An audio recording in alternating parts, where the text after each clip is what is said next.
Bhagyaraj sir யார்கிட்டையோ இடம் எங்கன்னு கேட்டு தெளிவாக கேட்டதாக சொன்னார். முதல்ல அவன் தெளிவாக இருக்கான்னு பார்த்துருக்கணும். அது மாதிரி தான் எல்லாருக்கும் நடக்கும். எனக்கும் நடந்திருக்கு.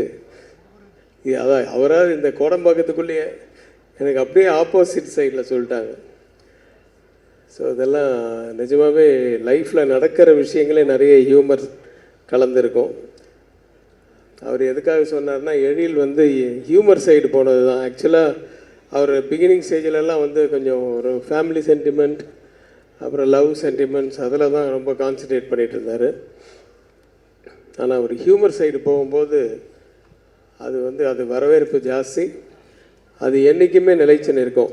ஹியூமர் வந்து எப்பவுமே சினிமாவுக்குன்னு வரும்போது, ஒரு என்டர்டெயின்மெண்ட் மீடியாவுக்குள்ளே வரும்போது மக்கள் வந்து மனசார சிரிச்சுட்டு அது பண்ணுறல அதில் ஒரு எப்பவுமே தனி அலாதி ஒரு இன்பம் இருக்கும். ஸோ அந்த மாதிரி படங்கள் கொடுக்கும்போது ஒரு மினிமம் கேரண்டி இருக்கும். அதை எப்போ கையாள ஆரம்பித்தாரோ அதிலேருந்து அவருக்கு தோல்வி இருக்காது. தோல்வி இருந்ததில்லை, இனிமேலும் இருக்காது. எழில், நான் படித்த பள்ளிக்கூடம், நான் குடியிருந்த கோவில் அப்படின்னு சொல்லலாம். சூப்பர் குட் ஃபிலிம்ஸ் அங்கேருந்து தான் அவரும் வந்தார். ஸோ நாங்கள் அப்போ அங்கே சந்தித்தது கிடையாது.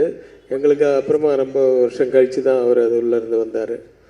ஆனால் நேற்று சௌத்ரி சாரை பார்க்கும்போது அவர் இப்போ ஒரு மலையாளத்தில் ஒரு படம் பண்ணிகிட்ருக்காரு, தெலுங்கில் ஒரு படம் பண்ணிகிட்ருக்காரு. அதுவும் நியூ ஃபேஸ் டைரக்டர் தான். இது எத்தனை டைரக்டர் சார்? அதெல்லாம் யார் கணக்கு வச்சுருக்குது அப்படின்றது அவருக்கே தெரியல.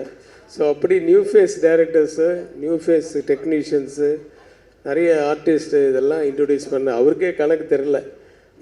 அவர் இப்போ 98 படம் முடிஞ்சிச்சு. 100வது படம் மிகப்பெரிய படமாக அவர் படம் வரணும். அதுக்கு அவரே வெயிட் பண்ணிகிட்ருக்காரு.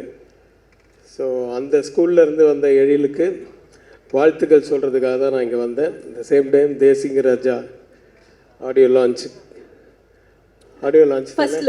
ஃபர்ஸ்ட் லுக் அந்த மியூசிக் டைரக்டர் வித்யாசாகர் சார் கூட நானும் பணிபுரிஞ்சிருக்கேன். ஞானசன்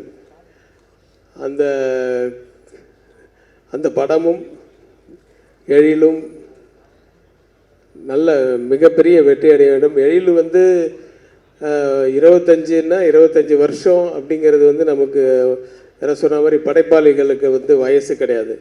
அவர் என்றும் 25 வயசாக இருக்கட்டும். 25 வயசாக மைண்டில் இருந்தால் தான் கதைகளும் வரும், ஹியூமரும் வரும், காட்சிகளும் வரும். அப்படி இயக்கக்கூடிய ஒரு திறமைசாலியான ஒரு இயக்குனர். எனக்கு வாழ்த்த வயது இருக்குது. அதனால் வாழ்க பல்லாண்டு எழில். இன்னும் நிறைய படங்கள் பண்ணணும். ஏன்னா 50 படம் பண்ணும்போது இன்னும் கொஞ்சம் கம்மியாயிடும். அதை பற்றியெல்லாம் கவலைப்பட வேண்டாம். நேற்று கூட ஒரு லால் சலாம் ஆடியோ லன்ச்சுக்கு போயிருந்தேன்.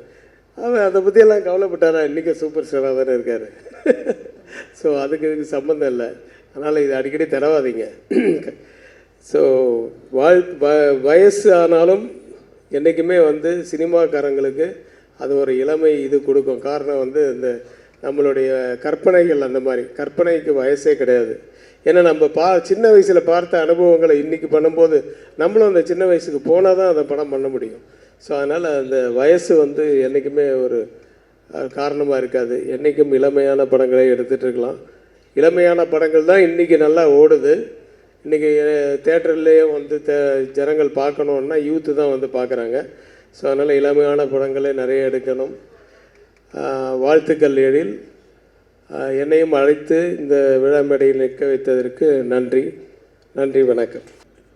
நம்ம எழில் அவர்களுக்கு வந்து என்னுடைய ஒரு அன்பான ஒரு வேண்டுகோள் என்னென்னா, டைட்டில் போடும்போது ப்ரொடியூசர் பேர் இன்ஃபினிட்டி ரவிச்சந்திரன் போடுங்க ப்ளீஸ். ஏன்னா இந்த மாதிரி ஒரு அடைமொழி கிடைக்கிறதுங்கிறது வந்து ரொம்ப ஒரு முக்கியமான ஒரு விஷயம் சினிமாவை பொறுத்தளவில். ஸோ அந்த இன்ஃபினிட்டிங்கிறது என்றைக்குமே வந்து ஒரு முடிவில்லாமல் ஒரு நல்ல ஒரு உயரத்தை நோக்கி போயிட்டே இருக்கலாம். அதில் அடுத்ததாக விமல் அவர்களை நான் வாழ்த்த விரும்புகிறேன். எப்படி கமல் சாரை இந்த சினிமா விடாதோ அந்த மாதிரி மிஸ்டர் விமல் உங்களையும் சினிமா விடாது.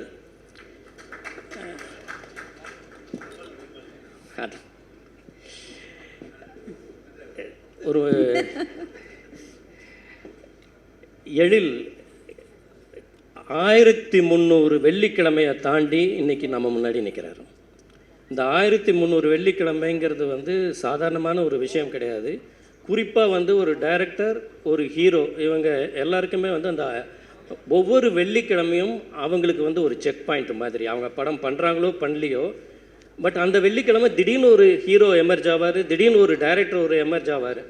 இதை தாண்டி நம்ம வந்து நிலச்சி நிற்கணும் இந்த ஃபீல்டில் அப்படின்னு சொன்னோம்னா அது ரொம்ப ரொம்ப ஒரு ஒரு முக்கியமான விஷயம். இப்போ பொதுவாக இந்த மாதிரி விழாக்கெல்லாம் போகும்பொழுது முன் வரிசையில் நம்மளை உட்கார வைப்பாங்க. கொஞ்ச நேரத்தில் நம்ம 5வது வரிசையில் இருப்போம். நம்மளுக்கு முன்னாடி வந்து ஒரு 5 ரூபா போட்டுருவாங்க. அதுக்கப்புறம் அந்த 5 ரூபா போட்டாலும் எவ்ரி டைம் வந்து விழா அமைக்கிறவங்க என்ன பண்ணுவாங்கன்னா, அந்த உட்காந்துருக்கிறவங்களே சார் முன்னாடி வந்து உட்காருங்க, முன்னாடி வந்து உட்காருங்கன்னு சொல்லிட்டு முதல் வரிசைக்கு கொண்டு வருவாங்க. அந்த மாதிரி வெகு சில இயக்குநர்களுக்கு தான் அந்த இப்போ நம்ம செல்வமணி சார் இருக்கார், பேரரசு இருக்கார், எஸ்எஸ்சி சார் இருக்கிறாரு, உதயகுமார் சார் இருக்கிறாங்க. இவங்கள தான் வந்து அவங்க வந்து எந்த இடத்துல இருந்தாலும் வாங்க முன் வரிசைக்கு வாங்கன்னு கொண்டு வந்து உட்கார வைப்பாங்க. அந்தளவுக்கு வந்து அந்த லாஞ்சிவிட்டி வந்து ரொம்ப முக்கியம் சினிமாவில். அது வந்து எழில் அவர்களுக்கு வந்து கிடச்சிருக்கு. நம்ம சூப்பர் ஸ்டார் சொன்ன மாதிரி ஒரு கதை வேணால் தோக்கலாம், ஆனால் டைரக்டர் தோக்க மாட்டாருன்னு சொன்னார். அது வந்து ஒரு அருமையான ஒரு வார்த்தை. எழில் அவர்களுக்கும் எல்லா டைரக்டர்களுக்கும் ஒரு சின்ன தேக்க நிலை வரும். அதை தாண்டி அடுத்த ஒரு மைலேஜ் கொண்டு போகிறதுங்கிறது வந்து ரொம்ப ரொம்ப முக்கியம். அந்த வகையில் வந்து என்னுடைய அருமை நண்பர் எழில் வந்து ரொம்ப அழகாக இந்த 25ங்கிறது சொல்லும்போது கூட நான் என்ன சொல்கிறேன்னா, நான் உதவி இயக்குநர்களுக்கு வந்து நான் எப்போவுமே சொல்கிறது, நீங்கள் எவ்வளோ நாள் வேணாலும் டைம் எடுத்துக்கோங்க டைரக்டர் ஆகிறதுக்கு. நீங்கள் எப்போ டைரக்டர் ஆகிறீங்களோ, நீங்கள் 35 வயசில் ஆகலாம், 40 வயசில் ஆகலாம், பட் அன்னையிலேருந்து தான் உங்களுக்கு வந்து ஒரு வயசு வந்து சினிமா ஏஜ் வந்து உங்களுக்கு வந்து செட் ஆகும். அந்த வகையில் 25 வயசு அப்படிங்கிறது வந்து அந்த 25 வருஷம்னு சொல்கிறது வந்து இந்த 25 வருஷம் இளமைன்னு தான் நம்ம எடுத்துக்க வேண்டியது இருக்குது. இந்த அதாவது ஒரு முதல் படம் பண்ணுறது 2000 காலகட்டத்தில் முதல் படம் பண்ணுறவங்களுக்கு வந்து ஒரு முக்கியமான வரம் வந்து ஒன்று எஸ்.ஏ. ராஜ்குமார் சார் அவர்கள் வந்து இசையமைக்கணும், இல்லைன்னா வித்யாசாகர் சார் வந்து இசையமைக்கணும். அது மாதிரி வந்து அந்த 2 வரமும் வந்து இவருக்கு வந்து எழிலுக்கு வந்து கிடச்சிது. அதுலேருந்து ஆரம்பித்தது இந்த 1300 வெள்ளிக்கிழமைன்னு நான் சொல்கிறது 1300 வாரம்னு வச்சுக்கிட்டோம்னா, அவர் பண்ண அந்த முதல் படம் துல்லாத மனமும் துள்ளும் வந்து 1300 வாரமாக ஓடிக்கிட்டு இருக்குன்னு தான் அர்த்தம். ஏன்னா அதுதான் வந்து என்றைக்குமே ஒரு படம் வந்து ஒரு இடத்துல தியேட்டரோடு நிற்க போகிறது கிடையாது. அதுக்கப்புறம் அதனுடைய லாஞ்சிவிட்டி வந்து இருந்துக்கிட்டே இருக்குது. அந்த வகையில் அவர் பண்ண எல்லா படங்களும் பல வாரங்களை கடந்து எல்லாருடைய மனதிலையும் ஓடிட்டு தான் இருக்குது அப்படிங்கிறத வந்து நான் தெரியப்படுத்திக்கிறேன். அவருக்கு என்னுடைய வாழ்த்துக்கள், மொத்த குழுவுக்கும் என்னுடைய வாழ்த்துக்களை நான் தெரிவிச்சுக்கிறேன். தேங்க்யூ சரண் சார்.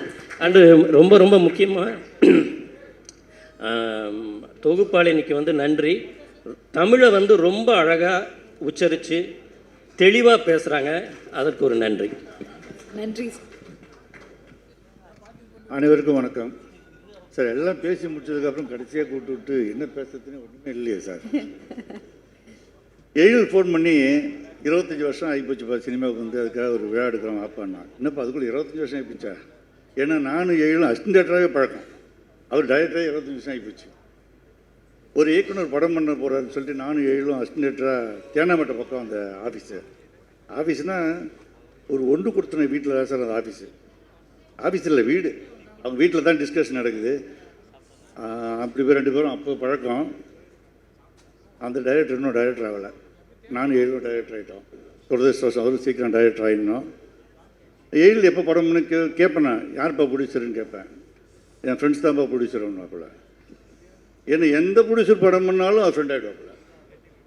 ஏன்னா ப்ரொடியூசருக்கும் டைரக்டருக்கும் எப்பயுமே படம் பண்ணி முடிக்கிறதுக்குள்ளே ஒரு ரிஃப்ட் வந்துடும். ஆனால் எழிலுக்கு மட்டும் அப்படி இல்லை. எப்பயுமே படம் பண்ணுற எல்லா ப்ரொடியூசர்ட்டையுமே ஃப்ரெண்டாகவே இருக்கிறாப்புலையா. அதனால் எப்போ கேட்டாலும் என் ஃப்ரெண்ட்ஸ் தான்ப்பா ப்ரொடியூசர், ஃப்ரெண்ட்ஸ் தான் ப்ரொடியூசர்னு சொல்லிட்டு இருக்காப்புல. ஸோ இந்த ப்ரொடியூசரும் நல்ல ஃப்ரெண்டுன்னு நினைக்கிறேன். எழில் இன்னும் நிறைய நல்ல படங்கள் பண்ணணும். இந்த தேசிங் ராஜா 2 பெரிய வெற்றி அடையணும். அந்த சக்ஸஸ் மீட்டிங்கில் நம்ம கலந்துக்கணும். அப்போயாவது முதல்ல சீக்கிரம் கூப்பிடுங்க. வேறு ஏதாவது கண்டென்ட்டோட பேசிட்டு போயிடலாம். ஏன்னா எல்லாம் பேசி முடிச்சதுக்கப்புறம் பேசுறதுக்கு ஒன்றும் இல்லை. ரொம்ப நன்றி. எழில் வாழ்த்துக்கள்.